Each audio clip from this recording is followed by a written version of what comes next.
Hello everyone. आज के इस वीडियो सेशन में हम समझने की कोशिश करेंगे मोल कॉन्सेप्ट। केमिस्ट्री के अंतर्गत मोल अवधारणा के बारे में हम देखेंगे और बहुत ही डिटेल में देखेंगे और आसान भाषा में समझेंगे। आप किसी भी एग्ज़ाम की तैयारी कर रहे हो, रेलवे की, एनटीपीसी, जो ग्रुप डी, एसएससी बैंक, कोई भी तैयारी कर रहे हो जहाँ पे जो है साइंस जो है आता है, ठीक है, और उसमें जो है हम जो है मोल कॉन्सेप्ट को देखेंगे। यहाँ से क्वेश्चन कौन कौन से पूछे जा रहे हैं, ठीक है। तो देखो, सबसे पहले कुछ बेसिक बातों को हम लोग जान लेते हैं, ठीक है। पढ़े हुए एक टॉपिक यूनिट एंड मेजरमेंट, ठीक है, उसमें बताया गया होगा कि किसी भी भौतिक राशि, किसी भी फिजिकल क्वांटिटीज़ को जब भी हम लोग व्यक्त करते हैं तो उसको यूनिट की ज़रूरत होती है, ठीक है। किसी भी चीज़ को व्यक्त करने के लिए जो है क्या होती है, यूनिट की ज़रूरत होती है। जब हम उसका मेज़रमेंट रहता है, मेजरिंग डिवाइस रहता है, ठीक है। जैसे एग्जांपल से समझोगे तो और अच्छे से समझ में आएगा। देखो, मान लो कि हमने क्या किया कि 2 लीटर जो है हमने दूध खरीदा। 2 लीटर हमने क्या किया, दूध खरीदा। अब यहाँ पे मेरे पास जो ये 2 एक लिखा हुआ है, ये 2 और 1 लीटर लिखा हुआ है, ऐसे करके जो 2 है इसको बोलते हैं न्यूमेरिकल वैल्यू, न्यूमेरिकल वैल्यू, ठीक है। और ये जो लीटर है ये क्या है, यूनिट है, ठीक है। ये दोनों का होना बहुत ज़रूरी है ना। अगर अकेले 2 नहीं रहे, अकेले लीटर रहे, तब भी इसकी वैल्यू में प्रभाव पड़ेगा, और अकेले 2 रहे, लीटर न रहे, तब भी प्रभाव पड़ेगा। इसलिए इन दोनों का होना बहुत ज़रूरी होता है। दूसरी बात, इसकी जो मेजरिंग डिवाइस है किसी भी लिक्विड की, वो है लीटर, है ना, और उसी को यूनिट कहते हैं, ठीक है। और समझो, जैसे कि मान लो कि अगर कोई डिस्टेंस को मेज़र करते हैं हम लोग, दूरी को, तो वो किलोमीटर में होता है। तो किलोमीटर क्या है, उसका यूनिट है। तो वैसे ही हम किसी भी केमिस्ट्री में जब भी मोल कॉन्सेप्ट में हम मोल की बात करते हैं तो it is the measuring unit, है ना। यानी कि एक तरह का ये मात्रक है। और एग्जांपल पहले समझो, जैसे मान लो हमको पता है किसी दुकानदार के पास गए, हमने कहा कि हमको जो है 1 दर्जन केला दे दीजिए, ठीक है। 1 दर्जन हमने क्या किया, उसका कि भाई 1 दर्जन मुझे केला दे दो। तो मुझे जो है वो 12 केला दिया, बस समझ गए। फिर मैंने किसी दुकान पे गया तो हमने कहा कि 1 दर्जन मुझे जो है पेन दे देना, तो मुझे 12 पेन दे दिया, ठीक है। मैंने किसी से कहा 1 दर्जन मुझे बुक चाहिए, तो उसने मुझे 12 बुक दिए, ठीक है। तो एक चीज़ यहाँ पे नोटिस करो कि 1 दर्जन का मतलब हो गया 12। बाकी ये जो चीज़ें हैं वो बदल रही हैं, पेन है, बुक है, लेकिन ये चीज़ तो सेम है, 1 दर्जन का मतलब 12। बात समझ रहे हो, यानी कि 1 दर्जन इक्वल टू हो गया 12, इसको ध्यान देना। वैसे ही एक ट्रे अंडा, ठीक है, खरीदने जाओगे तो उसमें 30 अंडे होते हैं, है ना, तो 1 ट्रे इक्वल टू 30। वैसे ही एक स्कोर की वैल्यू 22 होती है, ठीक है। अगर 1 स्कोर ऑरेंज में लिख दूं, 1 स्कोर ऑरेंज की मैं बात करूं, इसका मतलब 22 ऑरेंज। बात समझ रहे हो। तो इस बात को यहाँ पे ध्यान देना है कि 1 दर्जन का मतलब 12 हो गया, 1 ट्रे का मतलब 30 हो गया, 1 स्कोर का मतलब 22 हो गया। ठीक है, वैसे ही क्या होता है, किसी भी केमिस्ट्री के किसी भी पोर्शंस में जहाँ कहीं भी मोल आ जाए, तो मोल का मतलब क्या है? मोल जो है एक यूनिट है। आप कहोगे ये किस चीज़ की यूनिट है? तो किसी भी पदार्थ, ठीक है, किसी भी पदार्थ, यहाँ बस ध्यान समझो, किसी भी पदार्थ यानी कोई भी मैटर हो, ठीक है, उसमें उपस्थित हो सकता है, उसमें परमाणु हो जिसको एटम्स कहते हैं,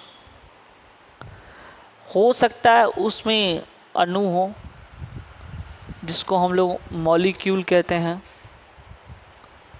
ठीक है, हो सकता है कि उसमें आयन हो, ठीक है, आयंस हो। तो इनमें इनकी संख्या निश्चित होती है। ठीक है, जैसे मान लो कि मेरे पास कोई एक पदार्थ है, ये पदार्थ है कोई, तो इसमें परमाणु, अणु और आयन की संख्या क्या होती है? इन सब की संख्या निश्चित होती है, जिसे हम कहते हैं एवोगैड्रो नंबर। ये कहा जाता है कि इन सभी की संख्या क्या होती है, इस तरह से मैं लिखता हूँ, इन सब की संख्या, इन सब की संख्या जो है क्या होती है, इसकी भी संख्या निश्चित होती है, निश्चित होती है। ठीक है, जो एवोगैड्रो नंबर के बराबर होती है। बस इतना ही याद रखना, जो एवोगैड्रो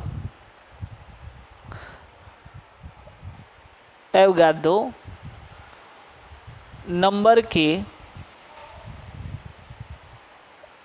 बराबर होती है। ठीक है, बस इतना ध्यान देना। यानी कि किसी भी पदार्थ में, एनीथिंग, संसार की कोई भी ऑब्जेक्ट जिसमें क्या हो,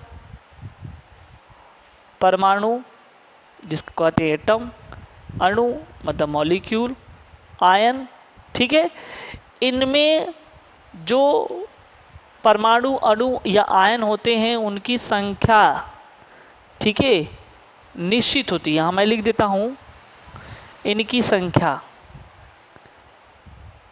इनकी संख्या, ठीक है, इनकी संख्या क्या होती है, निश्चित होती है।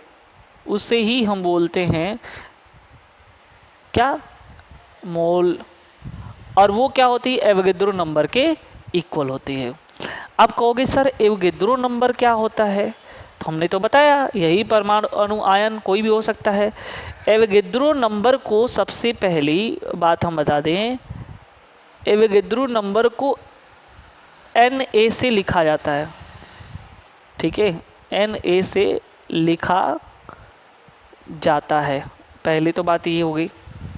और Na इक्वल टू मैं लिख दे रहा हूँ वही एवोगैड्रो संख्या 6.022 इंटू 10⁻23। ठीक है, इतना होता है। ठीक है, अब कहोगे यहाँ कैसे हम समझेंगे? तो देखो, अगर मान लो मैंने कहा कि 1 मोल, ऐसे लिख दिया,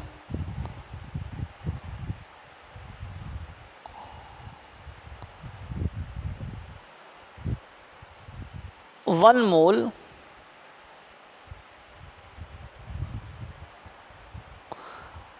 मोल एटम, ठीक है, यानी कि परमाणु, 1 मोल परमाणु यानी कि 6.022 इंटू 10⁻23 परमाणु। ठीक है, हमने कहा कि 1 मोल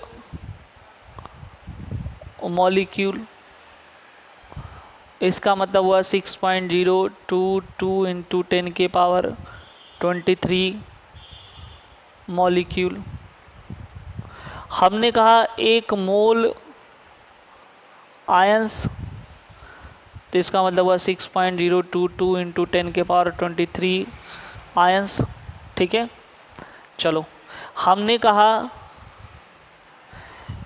1 मोल मैंगो,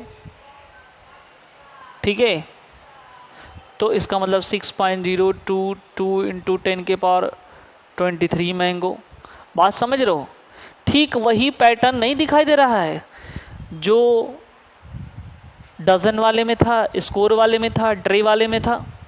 भाई सिंपल सी बात है कि कोई भी पदार्थ, संसार की हर एक पदार्थ अणु, परमाणु और आयन से बना होता है, और उनकी जो संख्या होती है निश्चित होती है, और वो जो संख्या होती है एवोगैड्रो संख्या के बराबर होती है, जो कि 6.022 इंटू 10⁻23 होता है। बात समझ में आई? इसके इक्वल होता है। ठीक है, और इन्हीं का समूह ही क्या कहलाता है? मोल कहलाता है। तो अगर मैं एक लाइन में लिखूं कि 6.022 इंटू 10⁻23 है ना, परमाणुओं कॉमा अणुओं, ठीक है, या आयनों का समूह, या आयनों का समूह मोल कहलाता है। ठीक है, क्या कहलाता है? मोल कहलाता है। ठीक है, ये ध्यान देने वाली बात है कि मोल किसे कहेंगे? तो 6.022 इंटू 10⁻23 परमाणु, अणु या आयन का समूह जो होता है वही मोल कहलाता है। इसी को मोल कॉन्सेप्ट कहते हैं। ठीक है, अब कहोगे सर इस मोल का एग्जैक्ट मीनिंग क्या है? तो सीधे सीधे देखो, मोल का मतलब ही क्या होता है? मोल का मतलब होता है इकट्ठा करना, इकट्ठा करना, यानी कि ये कह लो कि कलेक्शन। इसका मतलब क्या हुआ? कलेक्शन, या ये कह लो कि संग्रह करना। दोनों बात एक ही है, इकट्ठा करना, संग्रह करना।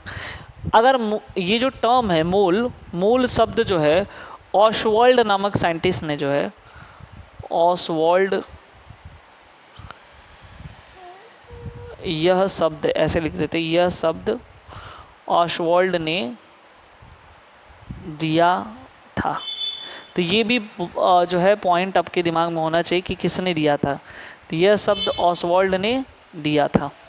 एकदम इसको जो है एक एक पॉइंट जैसे जैसे मैं बता रहा हूँ उसको आपको अच्छे तरीके से लर्न कर लेना है। ठीक है, तो ये कहा जाता है कि ये पदार्थ कई, हमको पता है कि किसी भी जो मात्रक वाली, अगर आप लोग वीडियोस नहीं देखें तो उसको देखिए। मैंने उस मात्रक वाले में बताया था कि जो यूनिट होता है, यानी कि जो मात्रक होता है वो 2 तरह का होता है, 2 टाइप्स का होता है। ठीक है, एक हमने कहा था कि एक फंडामेंटल होता है, फंडामेंटल यूनिट होता है। ठीक है, और एक जो है डेरिवेटिव यूनिट होता है। ठीक है, इसको बोलते हैं हम लोग मूल मात्रक। अगर हिंदी वाले छात्रों के लिए देखा जाए तो इसे कहते हैं मूल मात्रक, और इसे जो है व्युत्पन्न मात्रक। ठीक है, तो मूल मात्रक का जो 7th नंबर का मात्रक है ना, 7th यूनिट, वो मोल है। बस ये याद रखना। इसका कहने का मतलब ये कि जो 7वें नंबर का जो मात्रक है वही मोल है। ठीक है, तो ये जो मोल है वो क्या है? एक फंडामेंटल यूनिट है। इस बात को आपको एकदम अच्छे से ध्यान देना है। और एक चीज़ और ध्यान देने वाली बात है और नोट कर लेना है साथ साथ कि एसटीपी का मतलब स्टैंडर्ड टेम्परेचर एंड प्रेशर। एक होता है स्टैंडर्ड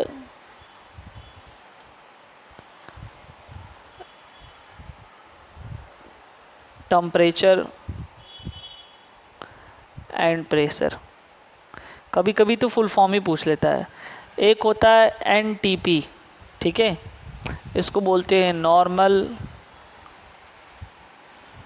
टेम्परेचर एंड प्रेशर, ठीक है, ये दो होता है। तो कह रहे कि किसी भी गैस का एक मोल का आयतन, ठीक है, यानी कि एसटीपी कह लो या एनटीपी कह लो, ठीक है, इस पर किसी भी गैस का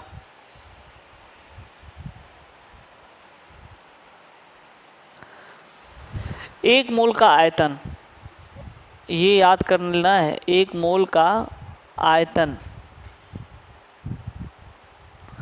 22.4 लीटर होता है, 22.4 लीटर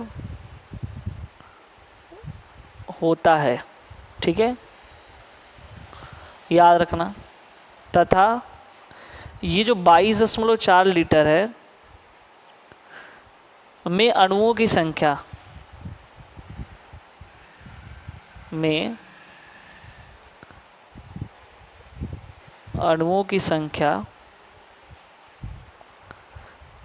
एवोगैड्रो नंबर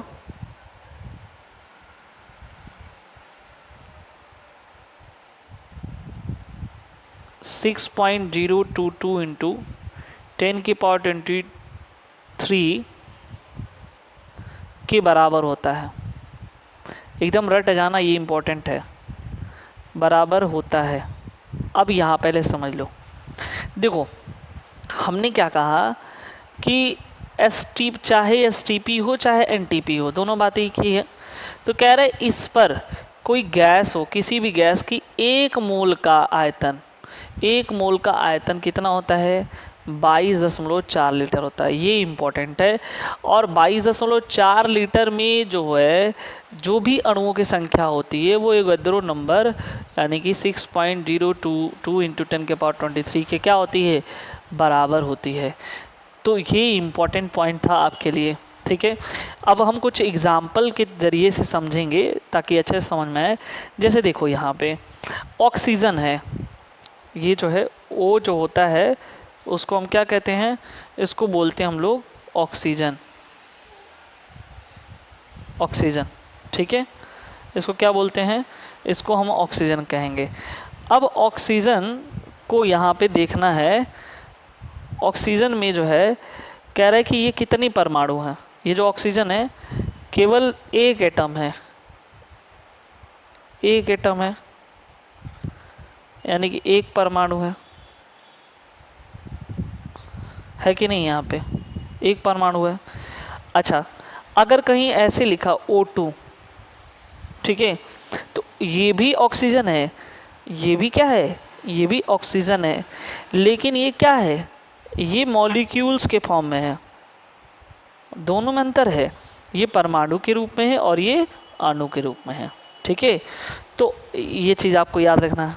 अब देखो एक मोल अगर नाइट्रोजन मॉलिक्यूल्स लिखे, कहीं अगर लिखा रहे 1 mole of N2 molecule, suppose कर लो, इसका मतलब क्या हुआ कि 6.022 इंटू 10⁻23, ठीक है। और यहाँ पे चूँकि ये 2 है तो इसलिए 2 से हमको क्या करना पड़ेगा, इसमें नंबर ऑफ, देखो ये मॉलिक्यूल्स है, अगर हमको ये निकालना हो कि इसमें कितने एटम्स मौजूद हैं, तो बताओ 2 एटम है ना ऑक्सीजन के, तो हम क्या लिखेंगे 2 इंटू 6.022 इंटू 10⁻23। तो इसमें जो नंबर ऑफ एटम्स हो जाएंगे इन दोनों का क्या होगा, मल्टीप्लाई करके जो भी आएगा वो आंसर हो जाएगा, ठीक है। और हम समझते हैं, पहले इसको एक एक करके जो है समझते हैं। जैसे मान लो 1 मोल H2O मॉलिक्यूल्स लिखें, 1 मोल H2O मॉलिक्यूल्स लिखें, ठीक है, तो ये कितना है 6.022 इंटू 10⁻23 मॉलिक्यूल H2O, यानी कि 1 मोल H2O 1 मोल H2O मॉलिक्यूल्स का मतलब क्या हुआ 6.022 इंटू 10⁻23 मॉलिक्यूल H2O। ठीक है, तो ये बताओ इसमें क्या है कि ये जो ऐसे ही रहेगा यहाँ पे उसके हिसाब से ये जो है लग जाएगा आपके पास। ठीक है, तो अगर हम बात करें मोल क्या दिखाता है, मोल जो है किसी भी पदार्थ की मात्रा को दिखाता है, अमाउंट को दिखाता है, अमाउंट ऑफ सब्सटेंस। ठीक है, यानी कि पदार्थ की मात्रा को दर्शाता है। ये पॉइंट आपको ध्यान देना कि ये किसको दिखाता है, पदार्थ की मात्रा को दर्शाता है। तो मोल ज्ञात करने की जो है मेथड, इसको ज्ञात करने के जो मेथड हैं वो 3 प्रकार के हैं। वो कौन कौन से हैं? 3 प्रकार के हैं। ठीक है, 3 टाइप्स के। कैसे निकालेंगे? नंबर फर्स्ट, 1 मोल जो है 1 मोल इक्वल टू कितना होता है 22.4 लीटर। एक तो ये याद रखना, अभी क्वेश्चन लगेगा तो समझ में आएगा। सेकंड नंबर ये कि 1 मोल इक्वल टू होता है 6.022 इंटू 10⁻23। ठीक है, एटम्स और मॉलिक्यूल जो कुछ भी होगा। और थर्ड नंबर देखो क्या होता है।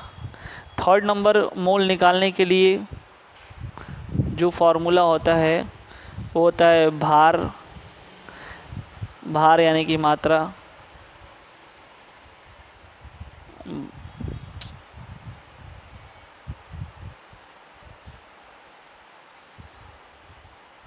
और अपान अनुभार। ठीक है, अब इसके कुछ क्वेश्चन समझेंगे तब हमको समझ में आएगा। जैसे मान लो ये क्वेश्चन दिया हुआ है कि 10 लीटर बिलियन में 10 लीटर बिलियन में, अच्छा इससे पहले नोट कर लें दो, फिर उसके बाद मैं बता दे रहा हूँ कि कैसे निकाला। 10 लीटर बिलियन में 45 ग्राम 45 ग्राम ग्लूकोज मिला है। ठीक है, तो इसका मोल बताओ कितना मोल है वो। ठीक है, यानी कि पदार्थ की कितनी मात्रा है। सबसे पहले ये जो ग्लूकोज है जो उसमें घोला जा रहा है, ठीक है, इसका फार्मूला याद होना चाहिए। इसका फार्मूला है C6H12O6, ये होता है ना। अब ये जो ग्लूकोज है ना, इसका ना तुमको निकालना पड़ेगा अणुभार। ठीक है, मॉलिक्यूलर वेट। कैसे निकलेगा? कार्बन है 6 और एक कार्बन का कितना होता है 12, एटॉमिक मास 12 होता है। ऑक्सीजन 1 है और ये 22 हो गया, प्लस ऑक्सीजन 6 है और इसका जो होता है 16 होता है, 8 और 16, तो ये 72 हुआ, ये 22 हुआ, ये 96 हुआ। जोड़ोगे तो ये टोटल आ जा रहा है 6 2 8 तो 10 0 180। ये कितना है 180। तो हम पढ़े हैं क्या, फॉर्मूला पे क्या पढ़े हैं कि मोल इक्वल टू होता है दिया हुआ भार, ये जो सीधी भार लिखा है मतलब जो गिवन मास है, ठीक है, अपॉन अणुभार, या मोल इक्वल टू इसको बोलते हैं given mass upon atomic mass. अब बताओ भार कितना है। ठीक है, तो ये कह रहा है कि 45 ग्राम है। सॉरी, ये गिवन नहीं, ये तो 10 लीटर बिलियन है, ये ग्राम जो भार है यहाँ पे दिया हुआ है। ठीक है, तो यहाँ पे मैंने लिख दिया 45 ग्राम, और इसका अणुभार जिसमें ग्लूकोज का है वो कितना है 180।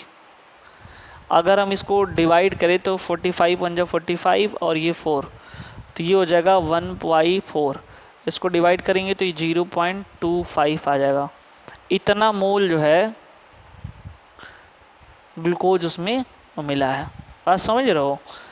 तो वैसे ही जो है, अगर मान लो एक और क्वेश्चन नंबर 2 देख लेते हैं। यहाँ भी मोल निकालना है। 6 लीटर पानी में, 6 लीटर जल में 116 ग्राम नमक मिला है। 116 ग्राम नमक मिला है,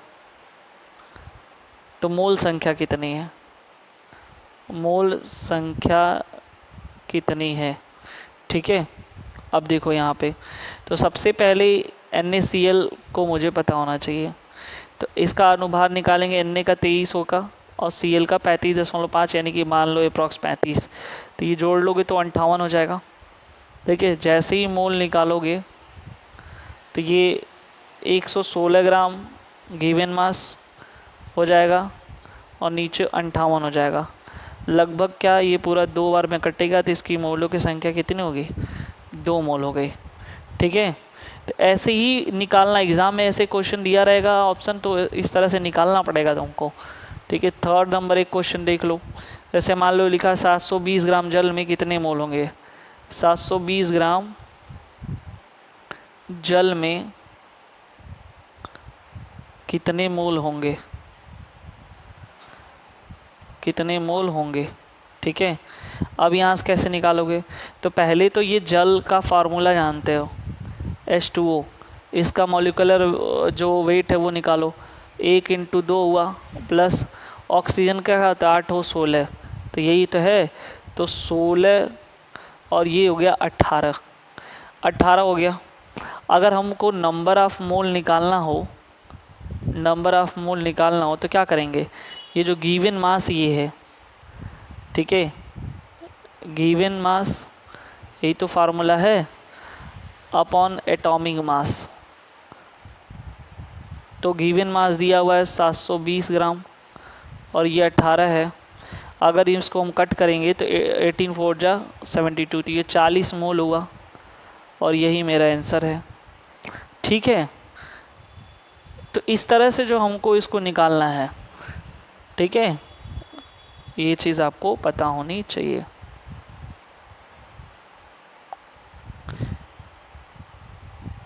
अब देखो, एक और फार्मूला हम यहाँ पे मेंशन करते हैं। जैसे मान लो कि नंबर ऑफ मोल अगर निकालना हो, नंबर ऑफ मोल, पार्टिकल्स की संख्या निकालना, तो ये यहाँ पे जहाँ ऊपर ग्राम गिवन मास था वहाँ पे नंबर ऑफ पार्टिकल्स लिख सकते हो और नीचे जो है एवोगैड्रो नंबर से डिवाइड कर दो। 6.022 इंटू 10⁻23, ये फार्मूला बन जाएगा यहाँ पे। ठीक है, उसके बाद यहाँ से तुम लगा सकते हो। तो यहाँ से अगर नंबर ऑफ़ पार्टिकल्स निकालना हो, सपोज कर लो, तो नंबर ऑफ़ पार्टिकल्स अगर निकालना हो तो क्या करोगे? तो ये इससे जाकर मल्टीप्लाई हो जाएगा, यानी कि number of moles into 6.022 into 10⁻23। तो बात तो वही है, यहाँ से भी निकाल लेंगे और ऐसे भी करके निकाल लेंगे। ठीक है, तो ये दोनों जो है आपको याद होने चाहिए। एक तो ये, ठीक है, दूसरा ये, मतलब एक ही याद रहेगा तभी हो जाएगा। अब देखो यहाँ पे इसी से रिलेटेड एक क्वेश्चन देख लो। जैसे मान लो लिखा है 88 ग्राम CO2, 88 ग्राम CO2 में अणुओं की कुल संख्या कितनी होगी? में अणुओं की कुल संख्या क्या होगा? ठीक है, अगर ये निकालना है तो सबसे पहले जो है ये देखो कि 88 ग्राम CO2 है। ठीक है, और इसमें नंबर ऑफ़ मोल निकालना है। ठीक है, 88 ग्राम CO2 में जो है क्या निकालना है? पहले तो मोलों की संख्या देखो, मोलों की संख्या। CO2 है, कार्बन 12 होता है, प्लस 2 इंटू ऑक्सीजन जो है 16, तो 12 + 32 ये हो गया 44। तो इसका मॉलिक्यूलर मास 44 हो गया। तो 88 अपॉन, ठीक है, ये मैंने पहले ही बता दिया कैसे निकालना होता है मोल। तो 88 अपॉन कितना हो गया 44। तो यहाँ से मुझे मिल गया कि इसमें जो है कितने मोल हो गए, 2 मोल आ गया, मोलों की संख्या 2 हो गई। तो हमको पता है कि नंबर ऑफ़ पार्टिकल्स निकालने के लिए, नंबर ऑफ़ पार्टिकल्स निकालने के लिए क्या करना पड़ता है, मोलों की संख्या से मल्टीप्लाई करना होता है 6.022 इंटू 10⁻23 से, यही ना। तो यहाँ से जैसे ही हम निकालेंगे तो मल्टीप्लाई कर लो, 2 दूनी 4, 4 फिर 0 और ये 12, ठीक है, और इसके बाद 10⁻24। तो इतना हो गया तुम्हारा आंसर। बहुत आसान है, इसमें बहुत ज़्यादा लोड लेना नहीं है, ठीक है। इस तरह से जो है यहाँ पे निकालेंगे। एक और क्वेश्चन देखते हैं इससे रिलेटेड। ये सब ऐसे एग्ज़ाम में पूछे गए हुए क्वेश्चन है और पूछे जाते हैं ऐसे ही हल्के में। जो है अगर एनटीपीसी, रेलवे या ग्रुप डी आजकल जो आते हैं साइंस उसको ले लिए, तो फिर ऐसे नहीं कि सीधे सीधे कि चलो खट्टे फलों में क्या पाया जाता है, ये सब क्वेश्चन का दिन गया, ठीक है। जैसे मान लो ये लिखा हुआ है 10 मोल जल में कितने अणु होंगे, 10 मोल जल में कितने अणु होंगे, सपोज कर लो, ठीक है। अब ये पूछा हुआ है तो 1 मोल H2O में कितने, पहले 1 मोल 1 मोल H2O।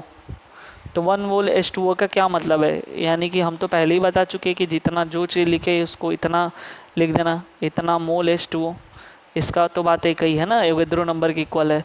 अब चूंकि ये कितना है, ये 10 मोल है, ठीक है। तो 10 मोल H2O की बात करें तो 10 से मल्टीप्लाई करो तो कितना हो गया 6.022 इंटू 10⁻23 इंटू 10, ठीक है। जैसे ही मल्टीप्लाई करोगे तो 10 की पावर 1 है 6.022, और ये 10 की पावर 23 और ये 10 की पावर 24 हो जाएगा, ठीक है। तो ये भी तुमको याद होने चाहिए, ठीक है। बताओ, इसमें कोई डाउट तो होना नहीं चाहिए।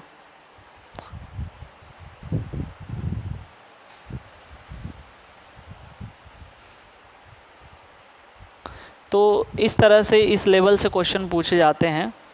इस बात को जो है आपको एकदम ध्यान से समझना है और चीज़ों को क्लियर करना है, ठीक है। तो इससे जो है इतने क्वेश्चंस इस लेवल पे आएंगे, तो इसको आप देख लीजिएगा। और यदि चैनल में नए व्यूअर्स हो तो सब्सक्राइब ज़रूर कर लें, लाइक कमेंट शेयर करना ना भूलें, ठीक है। मिलते हैं नेक्स्ट वीडियो में। Thank you so much.